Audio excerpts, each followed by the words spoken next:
Boa tarde, bem-vindos a este painel com o High Level External Review Committee. I will now change to English because we have our guests here today. So we will have the first presentation by Laurent Crozet, who will summarize the results of this review and their findings, and then we will have the panel after that presentation. So please, Laurent, thank you. Thank you, Rogero. Good afternoon, everybody.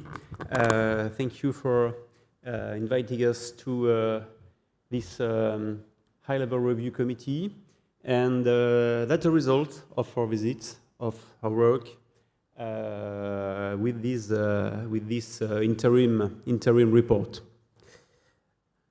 So, first of it, let's remind us what is INCODE. INCODE is a national initiative for digital skills that aims to stimulate and ensure the development of digital skills as a tool for paving the way of a future-oriented society focused on the new opportunities. It was launched 2 years ago, maybe not full year today, or just 2 full years, and it is coordinated by FCT. It's a joint initiative of the governmental areas of administrative modernization, science, technology, and higher education, labor, planning, and infrastructure. It is part of the ICT international context, and it aims to improve and strengthen Portugal's position in the European Commission DAISY Index. That's very ambitious. So what is our role as a high-level review committee? A role that was said to us, it was in maybe in December or November last year. It said that INCODE requires a continuous assessment and external peer review in international comparison and making use of the best criteria and international practices. That is very general, but that is always very good criteria for a project to make peer review. So the goal for us was to visit Portugal once or twice a year, to review a few projects and activities, and to help the management of INCODE to move forward and guarantee a continuous upgrade, as well as to achieve the goal of digital leadership in a few areas by 2030. So we made a few visits. We visit projects that are currently underway within the 5 axes of the initiative, and we have not judged anything, we have just see what it was. And we have made recommendations that I will show you in a few slides. First, who are we? Who are we? So I'm Laurent Crozet. I'm working for the French Ministry for Higher Education, Research and Innovation, in the General Directorate for Research and Innovation, and I'm the Deputy Scientific Director of a department that deals with strategic and planification of research in mathematics, physics, nanoscience, and everything that is digital, that is HPC or network and everything that is digital. Donatella Castelli works for the National Research Council of Italy at Istituto, sorry for my accent, Donatella, Istituto di Scienza e Tecnologia dell'Informazione, and she's the research director, head of the Networked Multimedia System Lab. And last but not least, Nora McGregor. She's working for the British Library in the Digital Scholarship Department, and she's a digital curator. So, I will begin first by a disclaimer. Sorry. But we are independent experts. And so we are not engaging the opinion of the national entities who we are working for. It's not the opinion of French Ministry for Research, it's mine, okay? And the same for Donatella and Nora. But of course, we have been chosen because we are bringing our experiences and background. That is very important. We have a certain experience, okay? We have not yet a complete view of the whole program because we had only a few 3-day visit. It was very intensive, very interesting, but it's not a complete view of the program.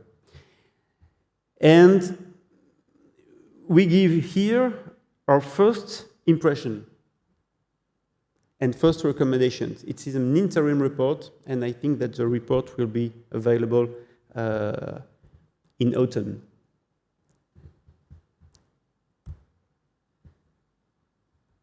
So, first impressions, and I will detail, and you will see all the recommendations we can make during the presentation. But that is our first impression. So, INCO 2030, it's an inescapable program, and it is a very, very dynamical team.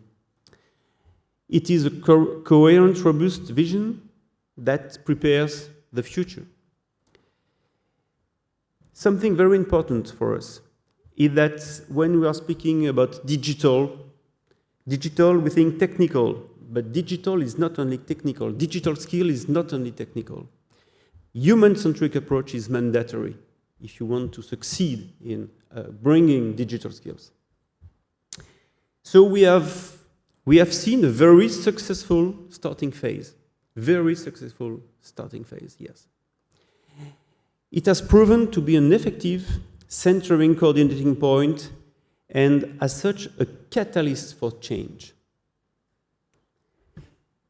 But of course, next steps, because we think that it's just a starting phase. So you have to prepare next steps and to build on the successes you have already achieved.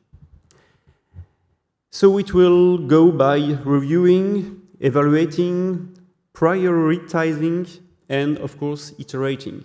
So we will explain it at the end of the presentation.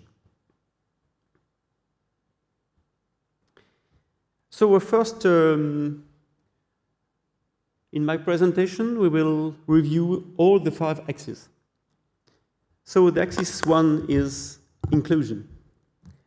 Inclusion is to ensure that the whole population has equal access to digital technologies to obtain information, communicate, and interact with others. So the visited were to CCDI in Saint Tirso and Barcelos, with a company that is BizDirect in Viseu to promote girls in ICT, and to the Polytech Viseu in on digital self-assessment tools. In the program, in this axis, some example of actions already undertaken: development of an integrated network for public communication services that will ensure internet access for everyone, a development of a network of creative communities for digital inclusion to impart digital competencies to underrepresented groups, and strengthening gender equality in terms of access to and development of digital competencies.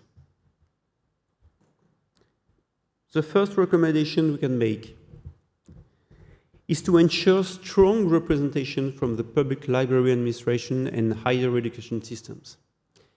If supported properly, the existing library system infrastructure already in place can be leveraged to reach this audience.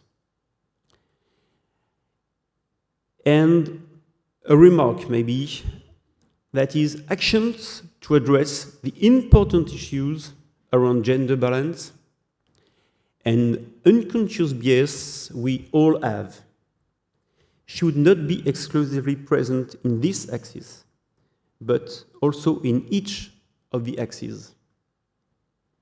So it's not just gender balance, it's not a problem of the axis inclusion, it's a matter of the all the axes. Axis 2, education. To ensure the education of the younger population by stimulating and reinforcing digital literacy and digital competencies at all levels of schooling and as part of lifelong learning. The visited women were in INICIATIVA Lisbon, and in a school, it's not only a school, it's a group of schools because it's school and high school in Amadora. So example of action already undertaken, it is qualification and re-qualification of teacher in ICT to expand the teaching of computing to students at all levels, the development of digital educational resources, the promotion and dissemination of the robotics and digital literacy code, and programs dedicated from primary schools to high schools. Our recommendations concerning this specific axis is to look to build and support a network that regularly brings together employers and teachers together to exchange ideas and review the computing curriculum to ensure that teaching stay up to date and to help ensure that other school subject qualification provide a foundation for a broader range of digital careers. A second recommendation is to continue to support and promote engagement with digital through innovative robotics and coding competitions. That's very creative. It's a very interactive way of helping students. And also to put in place data capture and mechanism for measuring impact over time. This is a recommendation we could make for maybe all the axes to measure the impact of the actions. Axis 3, qualification. To capacitate the active population by providing them with the knowledge they need to become part of labor market that relies heavily on digital competencies. So we visited Switch in Porto, Polytech Viseu with a presentation or an action directed by IEFP, Polytech in Leiria, and a visit to IEFP in Lisbon. Example of actions that have already been undertaken, qualification and digital specialization of the employed and unemployed population for the private sector in services, commerce, industry, and agriculture, creating the necessary competence to leverage the digital transformation in company, and qualification and digital specializations of workers in public administrations. Our 3 recommendations. The first one is to continue to benefit from regional implementation via Polytechnic institutes. We have seen very, very good things in the Polytechnic institutes. Of course, you have also to look to expand industry partnerships, which provide crucial work experience opportunities alongside study. So, and the link to Polytechnic Institute here, obvious here. And maybe it's more difficult, but it has to be made, to undertake a prioritization exercise, strategic planning in the next phases that will help you and that will help the project to go further. Axis 4, specialization, to promote specialization in digital technologies and application to improve employability and create higher added value in the economy. The visits were related to in a factory of Bosch and in Altron in Porto, and TESP with Deloitte in Viseu. The examples of actions already undertaken: network of masters specializing in digital competencies, and networks of digital competencies in innovation labs. Our recommendations: to continue to support the role of Polytechnic institutes as a key player. Once again, the Polytechnic institutes are here.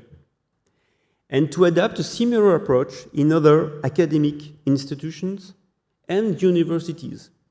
We did not visit universities, but maybe it's for a next round of visits. The last axis, research. To ensure conditions are in place for the production of new knowledge and active participation in international research and development networks and programs. So the visits were essentially the Minot Advanced Computing Center.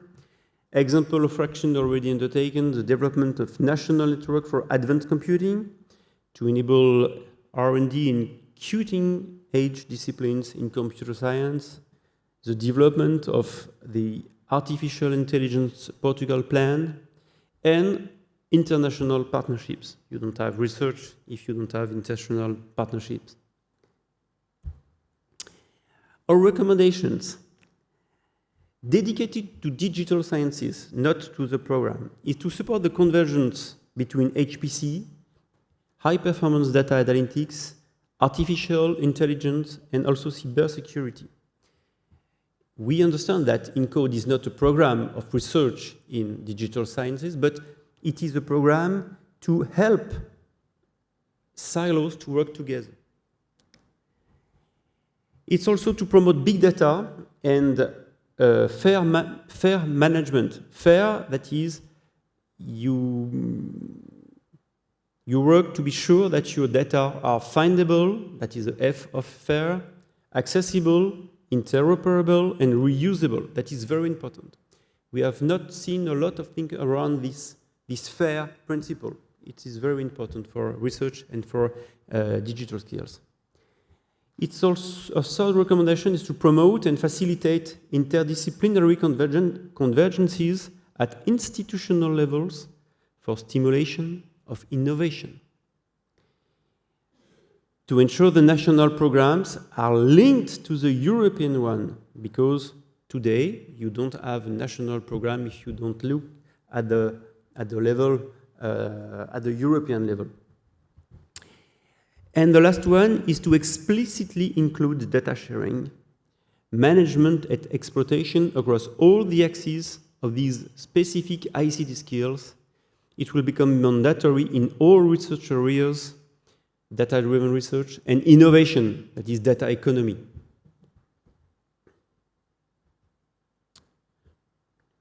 First conclusion. We saw INCODE 2030 as a coherent and very ambitious program, an inspired vision for the future. INCODE 2030 represents a concrete commitment to tackling a major challenge, and it is a useful vehicle by which Portugal can transform its economy. There was an exceptional work thus far, considering the size of the core implementation team. Some particular highlights: a strong commitment to deliver INCODE 2030 from all levels, from the team, the participants of all the program, and also at the ministerial level. The involvement of all the regions, areas of the country, strong links to industry and real world. It's not just a theoretical program. The key role of Polytechnic institutes, and the ambitiousness of the research program. Our first general recommendation is that INCODE 2030 has just started. It is a long-term action that will benefit from continuous support. So please don't stop anything. Everything, you have to keep everything. Nothing has to be thrown away. It's good. It's a very ambitious program. We think that we have a strong recommendation on the organizational and structural organization of the project. First, you have to reviewing, that is, to ensure structure and budget meet the needs of the program. We recommend a full-time project officer with a dedicated budget to support the coordination of all projects and actions. We recommend also to continue the high-level review committee, expand as necessary to ensure diversity of expertise and representation, maybe with someone from the private sector or industry, and also with schools. The second action concerns the evaluations. You have to set shared milestones and deliverables at action level. You have to put in place data capture mechanism for measuring impact over time and to capture best practices into case studies that can be implemented. The third action is prioritizing, that is, to identify action depending on the global budget and resources. And of course, these actions, we are speaking about actions. You have seen maybe in this slide, we are speaking about actions. An action can be cross-cutting individual axes. Because the presentation on axis, it's a theoretical view, but to be sure that you can go further, you have to think about with actions. And an action is not only dedicated to one axis. And last but not least, you have to reiterate what has been said before and to agree on an annual action plan at the right level.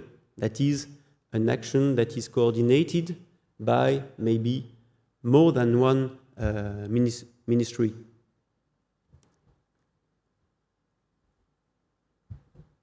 Thank you very much. Thank you very much for the visits, for the supporting us.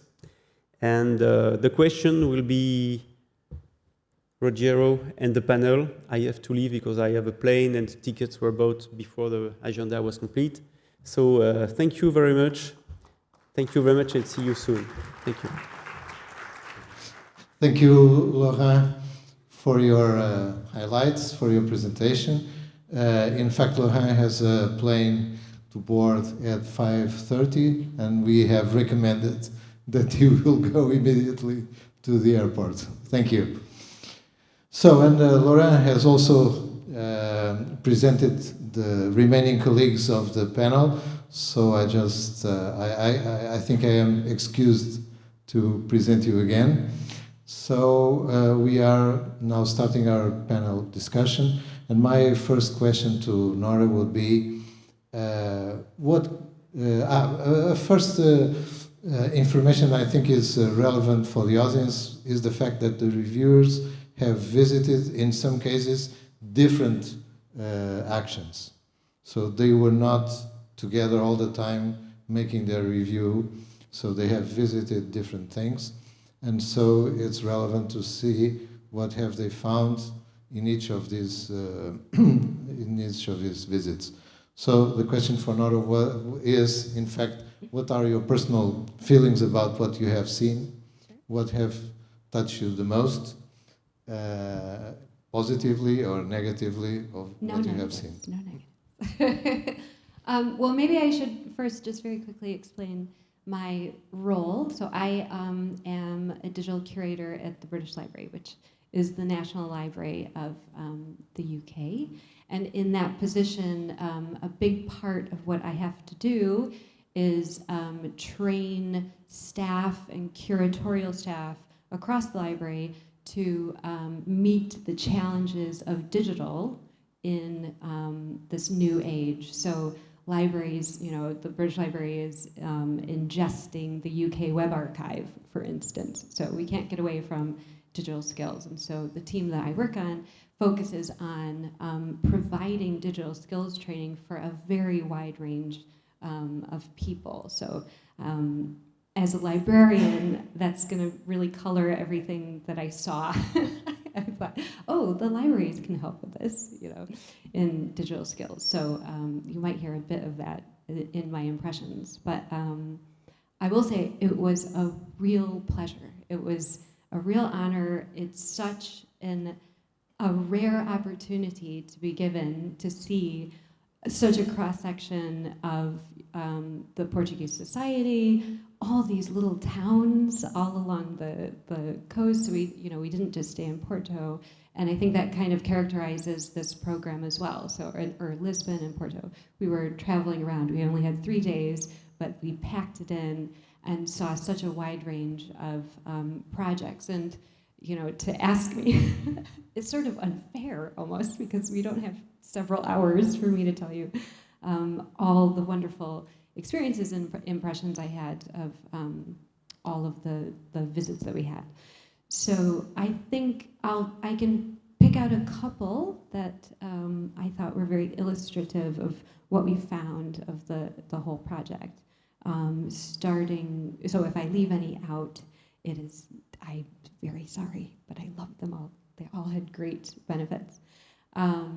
I think one of them that really stuck with me was we visited a small school where Roma men and women, mostly women, were invited in once a week to a local school where they were learning how to use the internet, and they were gaining skills around crafting, and they were sharing skills online. So they were learning YouTube and how to access YouTube, and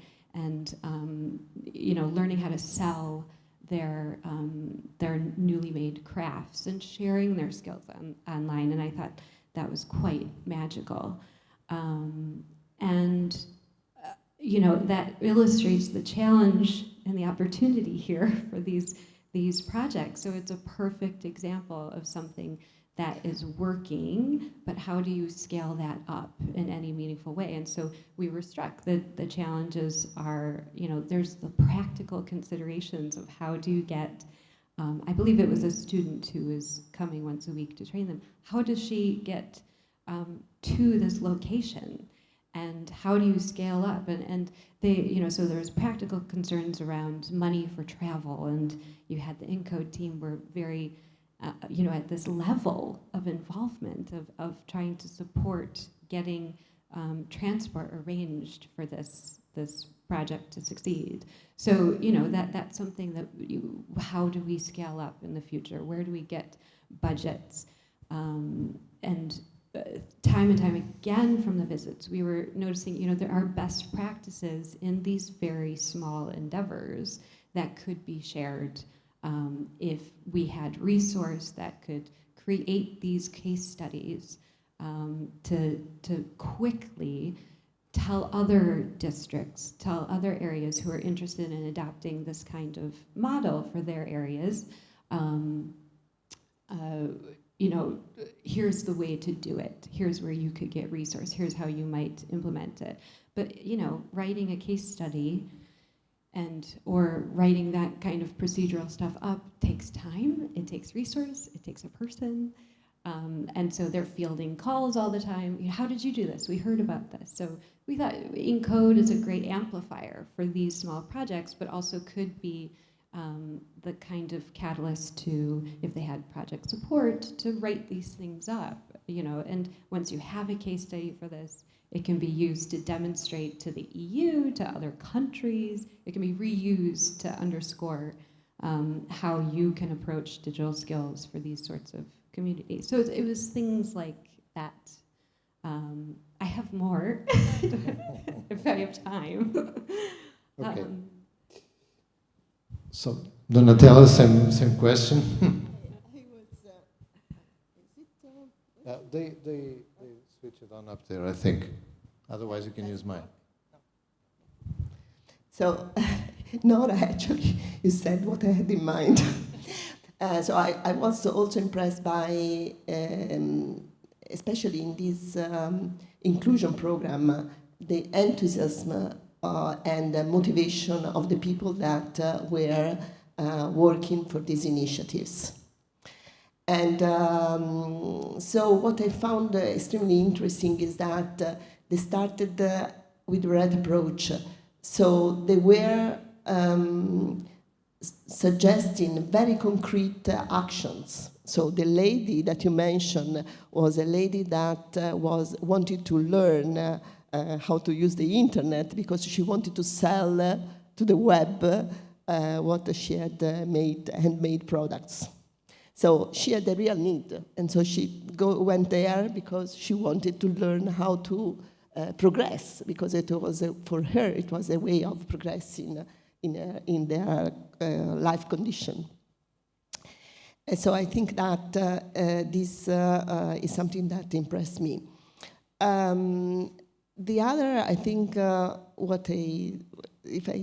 other experience that for me was extremely positive is the experience of the Polytechnic Institute. So, so showing how they have been able to, through ENCODE, also to liaise with industries, and actually also be flexible enough to change their education system and adapt by including also what companies were suggesting them. I think it's very positive because one of the problems that we have in our education system in general is that the industry and companies go in one direction while the education system is still years ago. So I think that this is a very positive experience, and the flexibility, I think, is remarkable, and probably this has also been helped by ENCODE in this way. So if another consideration that I have is that you are at the beginning. So more and more experience will be created and will appear. And so there will be a lot of experiences, but if you don't have a means to share these experiences, you risk that someone else does not know what has been done and redo the same, or doesn't profit from what has been done. So I've seen that there is some action in, for example, the education sector axis that tend to disseminate what has already been done so that other teachers, for example, can take the result.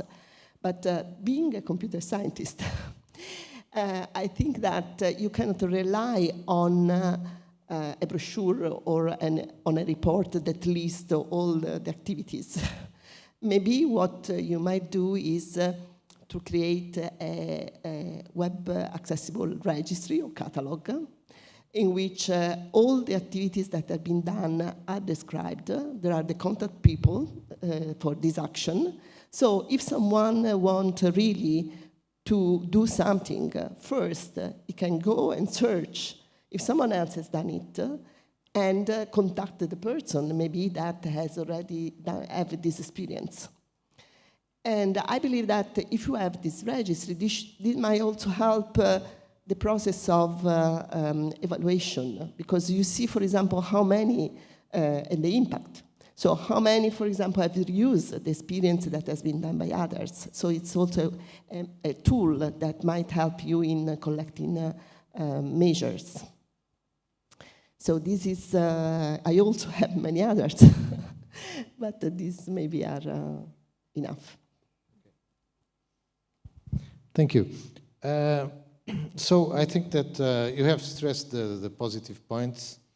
You dismissed, well, saying some negatives, but okay. I understand it's too early probably for that. But one of the things that you have stressed, not only at the panel, but also at the abstract, was the need to gather data along the way in order to be able to make an impact assessment in the future. Do you want to elaborate a little bit more on that? Yeah, so I think there's a ton of activities going on, and there is an impact happening. So one example was, I'm not even going to try and say the name, but the Code Week visit that we had seen, and this was an endeavor that all the schools could get involved in a coding competition. And, you know, it would be exceptional if, you know, this is going to run every year, if you were capturing, if that project was capturing data to say, this is the audience, these are the kids, this is their background, this is who we are reaching, and then what happens to them in the future. Was this effective? What was not effective? To be able to, at the outset of any project in this digital realm, to make sure that you are capturing the right data that would allow you to then, in the future, be able to make a positive understanding of what that impact was. And so, you know, and I think that's what we were trying to stress throughout this. And also it helps with, you know, that we had this idea for ENCODE being, you know, it's a collection of all the different governmental areas. So everybody's contributing, but everybody has their own projects that they're doing. But if there's a way that you could come up with measures that would be shared across all of the departments and activities, and sort of gather all those measurements together, then we can make sure that we're all helping each other. So an example is, you know, by what year are we in? 2023, we want this many teachers to have gone through this particular digital skill training or have acquired this. And there might be many projects that are working towards that aim in the different departmental areas. But if we all have that very clearly defined shared goal, then it becomes less siloed. And also then we start measuring things in a really productive way. Donatella, as a researcher in the field of IT, what do you think about this problem of gathering data in order to be able to evaluate the impact at the end? I think that the problem is not it's first of all to define the right measures. Right. And it's not only simple to Sure. define this. So I think that it's very important because I've understood that ENCODE is not per se something, an entity that does. It's an entity that interconnect. And so the success of ENCODE is in terms of how many connections will it help to create. And I believe that it's also, can I say, how many community of practice, new community of practice it will be able to create. Because as I see, ENCODE is a way in which you rely on something that already exists, but there are priorities. In order to address these priorities, you need to create a group of people that works together to reach a new challenge, to work on a new challenge. So one criteria for me would be also how many communities and that will be able to address an issue will be able to be created. So this is, so thinking about, for example, yesterday I was discussing with a person that is chief executive manager of the Air Center. So he was describing me the activities that the center is doing, so I already knew about it. But it's clear that the problem that the Air Center is addressing is something that is not, no one can do by itself.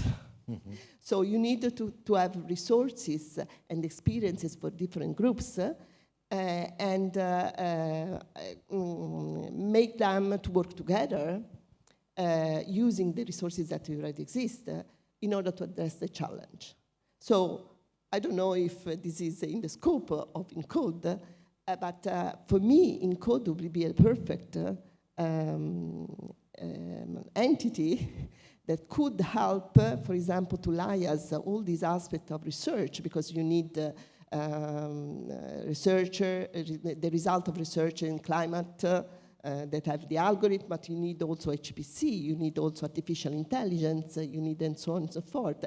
So you have a program here that is touching all these different areas, but then ENCODE, or someone from ENCODE might be the ones that help the people in the Air Center to find and to connect all the different experiences and background that is needed to address the challenges that the Air Center has. Mm-hmm. So this is, I think that if you create this new community of practice, this is certainly an important KPI to measure. Okay. So let's say that in chemical terms, ENCODE is not one of the ingredients, is the catalysator. Yes, absolutely. That's how we thought they're the kind of pivot point from which bringing everybody together. Okay. So when we were starting the ENCODE program, there was an idea that, for example, for inclusion, we should use the local municipalities, the local communities, in order to provide some space for doing this kind of inclusion actions with people that, for example, don't have a computer at home or don't have the capacity to buy one or to use one.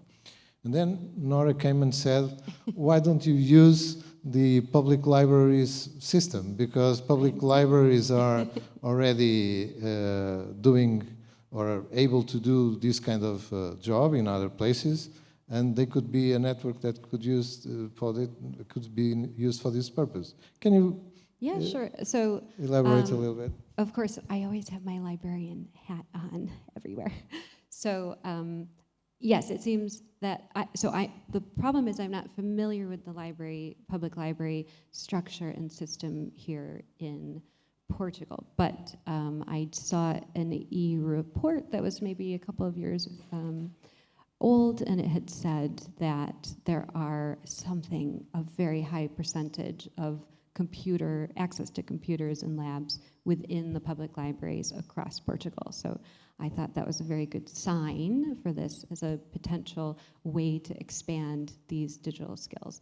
And as a librarian, maybe it's a good story on gender balance as well. So when I went to library school, my first library school in the US and the UK is very digitally oriented. So my first thing I had to do was build a website, So there's this kind of wonderful community out there of, you could be focusing on librarianship skills, focus on leveraging those spaces that already attract the audience that you're looking to find. So in the US and the UK, in the public library system, it is your elderly who are showing up there to get free books. It's people who are unemployed using the free spaces. It's also homeless who are enjoying, the space outside of the rain for free.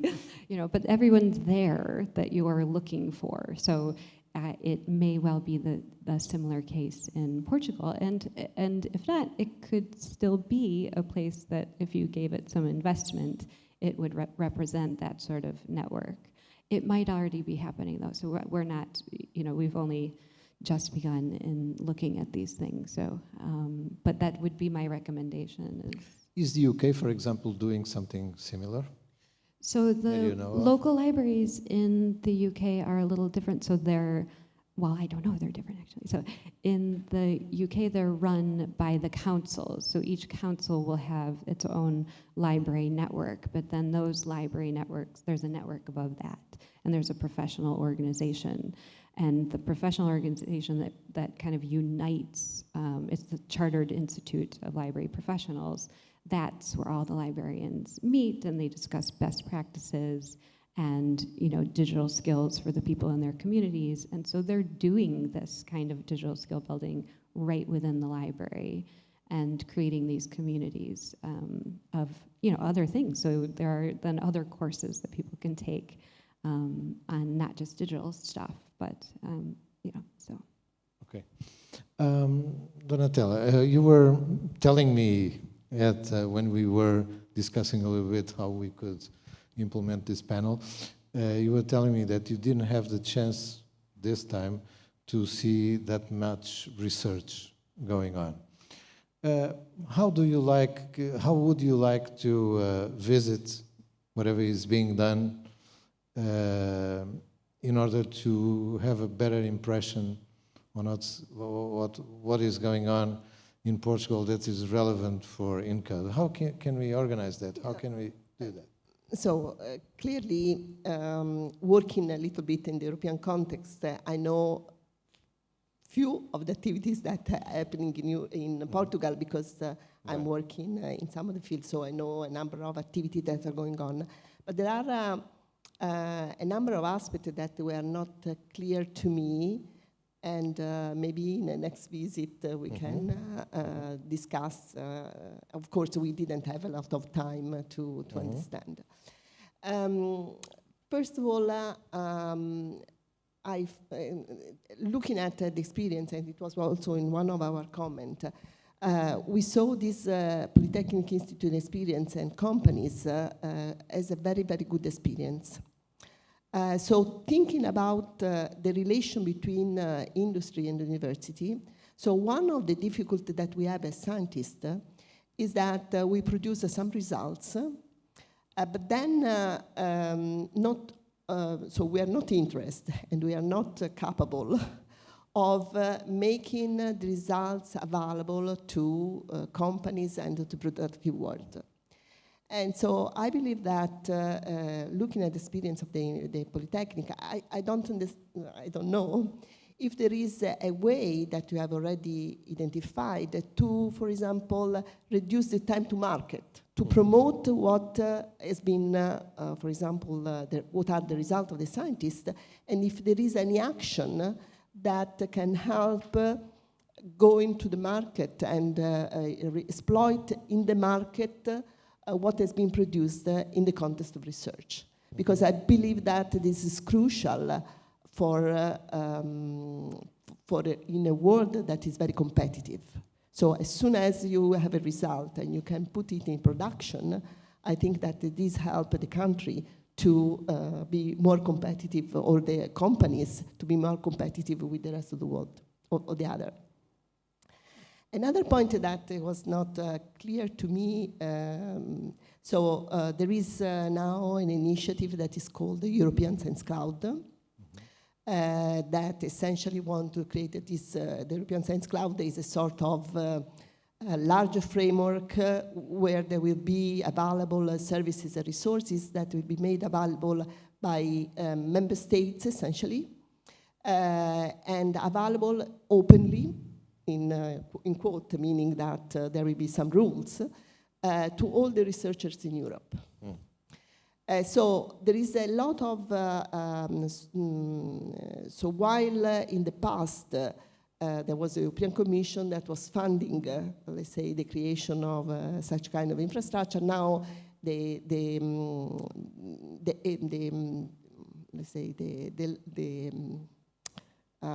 approach is that the member states should identify which are the resources that they can make available to the rest of the Europe, and what they can sustain, and which are the conditions in which these resources can be made available to the rest of the researchers. So now there is a lot of member states are now in a phase in which they are discussing what is the contribution that the member states can give to this European Science Cloud. So I know that Portugal is involved in some initiative, but what is happening is that in each member states, there is, in many of the member states, there is a sort of there are activities that start aggregating those that can give something. Mm-hmm. And so, for example, in Italy, there is a bottom-up initiative where all the research infrastructure are starting discussing what can we give to Europe and what our minister can sustain in terms of this. So there is a long discussion. There is also an activity related to landscaping, what is being done, what is a country can. Right. So there is a lot of discussion. So I know that something is going, but for me, this might be something that is also in the hands of INCODE. Okay. Because it's a typical example of connection that you need to do across among different providers. And that may have, and we are speaking about data, we are speaking about computing, we are speaking about training expertise, and so on and so forth. So you need, again, to have a catalyst that create, let's say, at the member state, providers and people that discuss together, for example, what can be the policy associated to the provision of these resources to Europe. So it's not something that can be done at the level of a single institution. Okay. It's so this, for example, this was not clear to me. It's not clear yet to me, and maybe this is something that might be interesting to see next visit. Okay, thank you.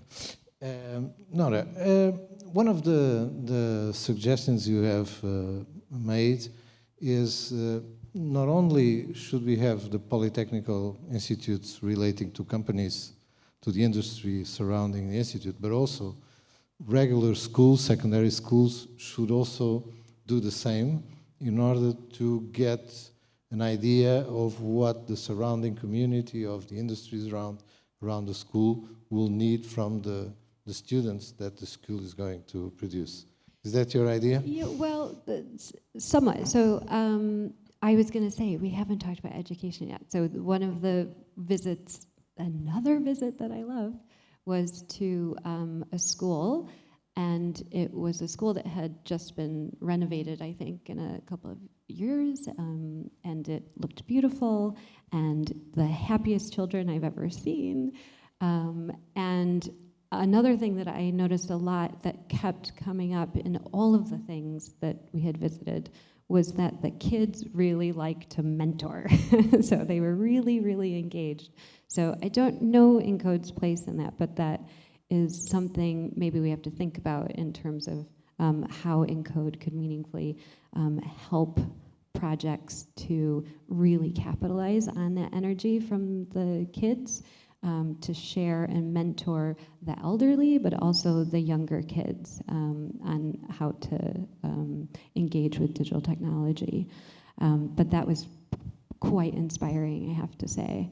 But what I had been thinking about was, the computing is part of the core curriculum, the national curriculum. So it is a part in the UK from a very young age. To have computing as part of your mandatory curriculum. Of course, arts get thrown out a little later, but that's another conference. But it's very crucial at that point, and having industry connections in a thoughtfully done way could be beneficial to make sure that the kind of skills that the kids are learning and the context that they're having will really actually be useful for setting them up for careers later. But there's also something that is always cropping up in the background of all of these kind of visits and conversations, and that's the kind of gender imbalance, I would say, when it comes to computing. And there's a real opportunity in these young ages to tackle that in kind of creative ways. And there's some very inspired EU-wide organizations that there's one that's called Unite IT, and it's women who have come together to come up with best practices of how do we sort of bridge that gap. How do we get women into coding and young girls into coding? You know, and there's clever things you can do in the classroom. So if you're teaching these computing skills to all of the kids in a classroom, then you could be focusing on unconscious bias things. So you could be going through, you know, teaching them how to build an avatar. We saw one app, for instance, where you could do, make a story using different characters from a list. And so you had a picture of a character, and they were doing storytelling, and it was the cutest thing ever. And they were making these little kind of comics. But you look at the avatars, and you might have a discussion around, well, you know, what avatars are missing from this? You know, what are the colors, you know, the skin colors that are available in this? And you know, this helps get kids to think about where in the media, where in these applications they're using, are these like embedded ideas about boys do this and girls do this, or, you know, white kids do this, that, you know, that sort of thing, because it's all around us. And so there's these levels of engagement that could be really useful. And there's already existing projects of examples that could be integrated into these computing curriculums as well. So nip it in the bud really early would be pretty inspiring. Thank you. So not only have you made some comments on the actions of ENCODE, but you have also made some comments on the governance of the program, as I have seen it. So, and one of those comments was one which is very clear and very well framed, let's say, is that you feel that there should be a full-time project officer with a budget. Can you comment on that? Is that a negative side of the program that is not... No, actually, I was noticing the presentation. Probably we also wanted to say, use a plural, not only a project officer. Right. But the idea is that also what we understood is that this program is really growing. And you can, of course, for special areas, use expertise or people that already exist in some specific context. The problem is that you need a dedicated person. So if you have someone that has another job and his priority or her priorities is the other job, then this will not be the first thing that the top pops in his mind. So it's very important that there are dedicated people following, I don't know if the axis or if the organization is different, but that they are dedicated to this, because the work is really huge. It's important, it's huge. But you cannot do at night or the day before there is a deadline. So that's why we said you need dedicated people to this. And of course, having a budget will help a lot. So for the time being, my understanding was that you are leveraging, and I think it's very important, what already exists. Mm-hmm. But at the same time, if you want to achieve an objective, you leverage what exists and you try to fill the gap, and you need the small amount of money to fill the gap. It was, for example, in the case that she mentioned of the people in this inclusion program, and they need the budget for paying the bus that could bring them to the place where they could have the courses.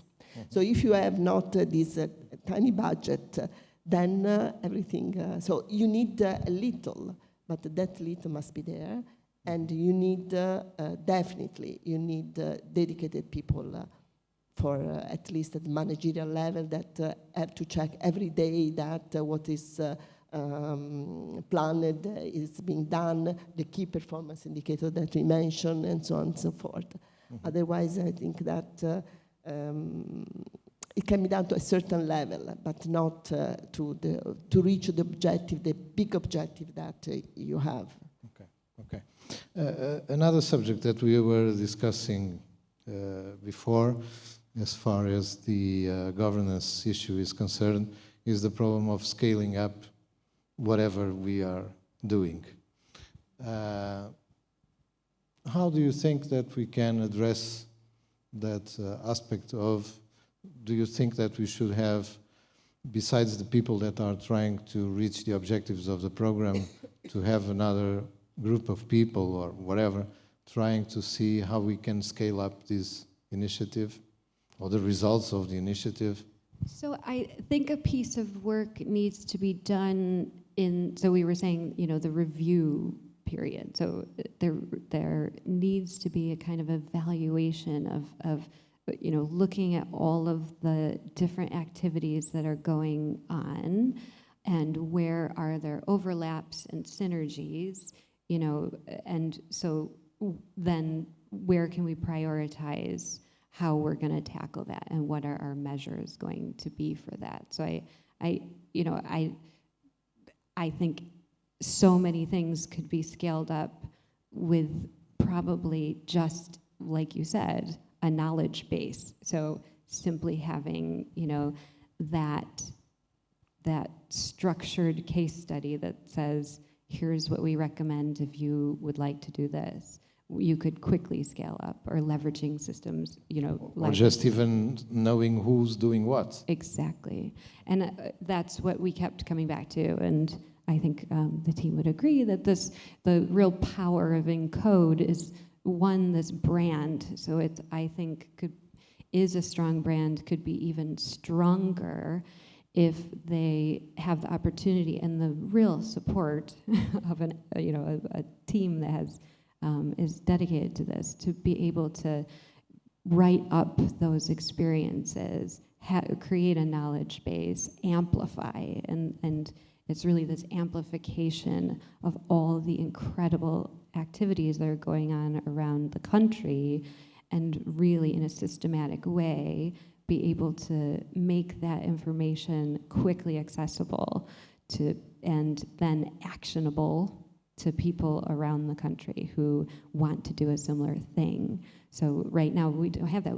They've gathered all of this information, but it needs to be kind of systematized.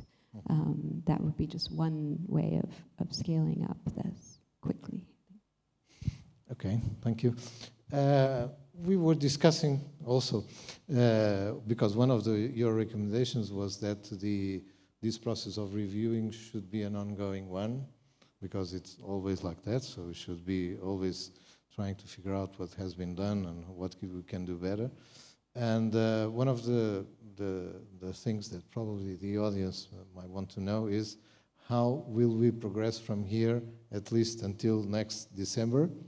So when are you planning to present your full report, and how can we facilitate the work from that report to the conference, to the ENCODE conference, which is foreseen for December, in order to have a more profound discussion in the conference after you have presented your findings in a more detailed fashion? Our plan is to write the report and deliver the report by, let's say, early October.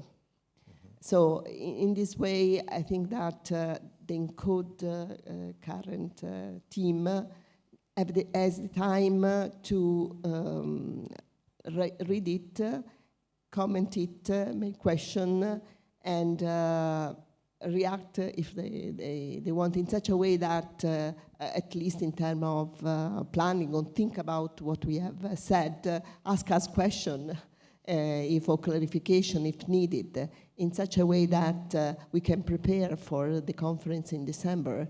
So it's in such a way that there is enough time to do it, and maybe this will be additional input for us as well.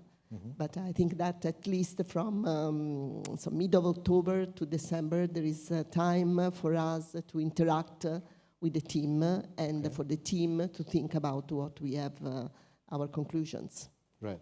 And so we could transform, let's say, your slot in the next conference as a more thorough discussion on how to implement the conclusions, your recommendations, and how can we progress further. So I think that it depends on what they accept. But for example, if they believe that this suggestion of having the key performance indicators is acceptable for them, they could also come and say, we have thought about these key performance indicators, and maybe we think that we might collect these, or we are in a position of collecting this one, and we might also discuss during the conference. Yeah. Or one of our suggestions was to extend the panel with our expertise. We said, for example, it might be good to have someone from the industry as well. And so they may decide that this is a good suggestion, and maybe you have already an idea who else might be invited. Right. So this is, so the conference might be, let's say, an opportunity for them to tell us what they have feel that is a good suggestion, and how they think to react. Right, right. Okay. Well, one of the things that we were also discussing while we were planning this panel was the fact that sometimes this organization by axis can be very interesting for fostering the first applications, for conducting the various actions that the program has to fulfill. But sometimes we should have a more horizontal view of the results, because some of the results that are being produced in one axis can be used, or can be, in some sense, reused by a different axis.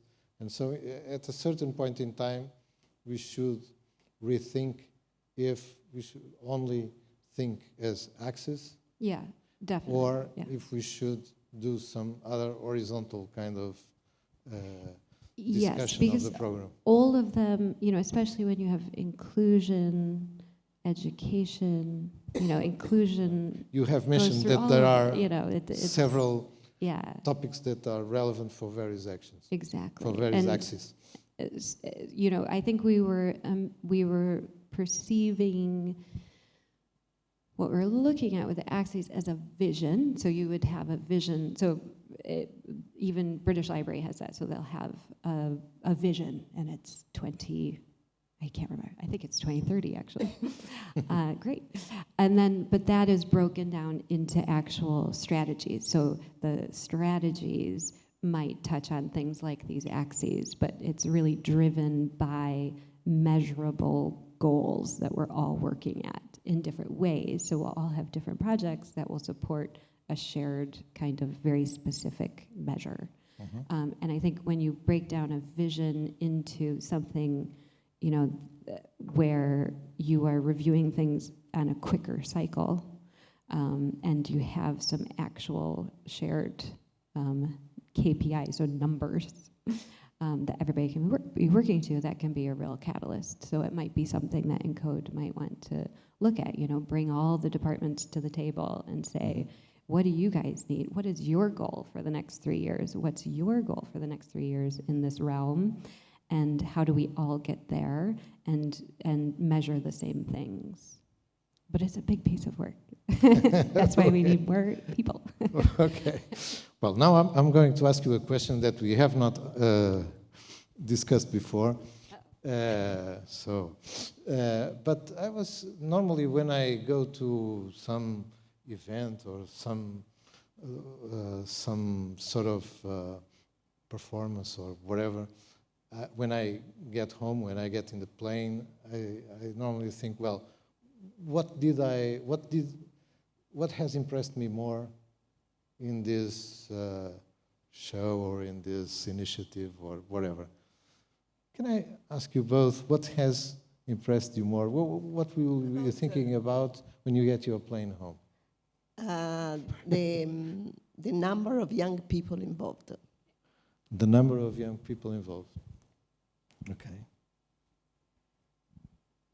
Yeah, I think the young people, because they were just, I mean, for me, their English was perfect, which was so wonderful, and they were very engaged and proud and wanted to support each other. So we saw one last one I'll show you, or talk about this, I don't know how to say it, Millage app. And we went to this classroom, and this app was an EU-funded endeavor by a bunch of different countries or the partners in it. And what it does is gamify the learning of material. So in this instance, it was mathematics. And so they have an app, and they do the exercise, they take a picture of it, and then in the app they can see, they get points for correct answers on a line. So of course that's something you could do on a pen and paper completely, but because they were gamifying it, it was they were all super engaged. And there was one kid that they were really supporting because apparently he had been really terrible at maths. He wasn't doing his homework, he was the bottom of the class. And this app, he had just blown everybody away, because that for him was the way to get him engaged with the learning experience. And so this technology, introducing it, had really transformed this kid. And also the kids were so supportive, and that was a really touching moment, I thought, for me, where you see where technology is actually really transforming young lives. And so, again, everybody needs to know about that, but how will everybody know about that? So who has, there are these projects, if we have this knowledge base, if we have these case studies, how do schools implement this as well? So can ENCODE make that easier for people, as the amplifiers that they can be? Is that something that they can keep promoting? So, yeah. What level of age was that kid? I'm very bad with that, so I have a 5-year-old, so I think maybe they were 11, is that right? I can't remember. Was it a secondary school is what it was. So it was very exciting, though. So, Matt, if I can compliment what Sure, I sure. said, it's not only in the school, but for example, in this inclusion program, there were, let's say, students, university students and so on, that were helping people. So they were helping the grandfather, the grandmother. And so they were very committed. And the other aspect that actually is surprising me is that the way in which they collaborate. So this spirit of collaboration, that they feel that they have an objective, and they were all working all together to meet this objective. Right. And I think that this is important in life. This is extremely important in the work that we do in ICT, because it's always a teamwork. So I think that this is a very good attitude that these people is having, starting having. So this is these aspects of attitude that we normally call them soft skills.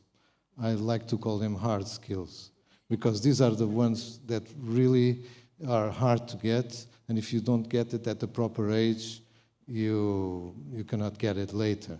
So soft skills are things like mathematics and physics that you just learn how to learn, and then you learn everything. But these hard skills are difficult. In computer science, this is, let's say, the basis. No, because you always work with ambitious program, and being able to collaborate in team is essential. Sure. Well, I normally make this exercise when we are finishing a panel, which is the fact that normally a moderator should not be talking, should be listening. So at the end of each panel I try to moderate, I try to make a small abstract of what I have learned. So from this panel, and I would like to thank you very much for being here with us, and also Laurent, who is probably flying at this moment in time to the airport. Thank you for that, and we hope that we can repeat this experience several times in order to make this review an ongoing process, as you have suggested. But we have, in fact, now some of your recommendations on paper, and we can start by looking at what you said. You said that this is a very ambitious program with the right vision of the future that is just starting. So the amount of time that has been that's been used is small compared to the overall scope of the program, and the program must have continuous support. So it's in the right direction, it's doing the right things, but it has to continue. It has to have continuous support, right? Yeah, Sure. I also outlined something that we said, is that it's impressive the work that has been done since now in terms of the resources that have been allocated to this project. So I want to highlight. So congratulations to the management team who has made a lot of omelets without almost any eggs. Well, then you said that, of course, the full report of the reviewers will be done until October, in time to have some discussion until the conference in December. But your early impressions started on the actions themselves. And you saw a wide range of actions along the country, not only in the two biggest cities. And so it was important for you to understand that the program is happening all over the country, and not only in Lisbon and Porto, which are the main cities. And the impression that the opportunity of to bring digital skills for these people has been very well appreciated, not only by children, but for elder people that are participating in these actions, and you felt that they were very touched, let's say, by the program. And one of the issues that was immediately raised was how to scale up this action, how to make InCode a movement that starts from these actions but can be spread along the country. And connected to that, how these experiences can be reused. So how can we have other schools doing what some of the schools have done before, and how can we make this the reusable feature of InCode? Then you were impressed by the motivation of the people included in the actions, and you stressed that some of these people were people with real needs that they had to solve in the next day. So they were not there in those actions just for the sake of learning, but they have things to accomplish, they have personal goals to accomplish, and they needed those competence, those skills to reach those goals. You have also stressed that the experience of the polytechnical institutes of including companies in their projects, in their collaborations, is of a great importance, and it shows a great flexibility of these institutions, but that should be done also at the level of the secondary schools. And you have asked here how to turn public what has been done. Should we do a catalog? Should we build some metadata of the actions that are being performed in order that everybody that wants to know what INCA is doing has the ability to understand that very quickly and has the link to the person that was responsible for this or that task in order that they can help them to reuse. So finding ways to reuse this kind of good actions. Then there was a sentence which impressed me very much, and I think that could be an abstract of all we have discussed, is something that was said, that success is how many connections InCode will help to create. So success is not on completing these or that actions that are on the program, but success is how many connections InCode will help to create. I think that we could use this sentence for a next brochure of the program.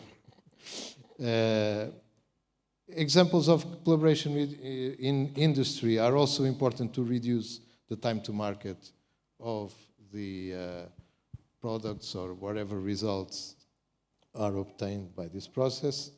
And of course, we should try to figure out, and is already being done, what can the Portuguese R&D institutions contribute to the general European effort, and what kind of results they can provide, and what kind of infrastructures they can provide to the rest of the member states. And at the end of this our conversation, I have asked what have impressed you the most, and I think the result of that question is also paramount to what ENCODE is doing, which is the visit to a school with the happiest students Nora has ever seen. So this, wow, a school with the happiest students Nora has ever seen. I think this is really a great result of the program. And also students that like to mentor, because when you teach someone, you know if you have learned the lesson, because you know that you are or not able to teach whatever thing you have been trying to learn. So these are the two fundamental sentences that I got from this panel. Success is how many connections ENCODE will help to create, and we have in Portugal the happiest students Nora has ever seen.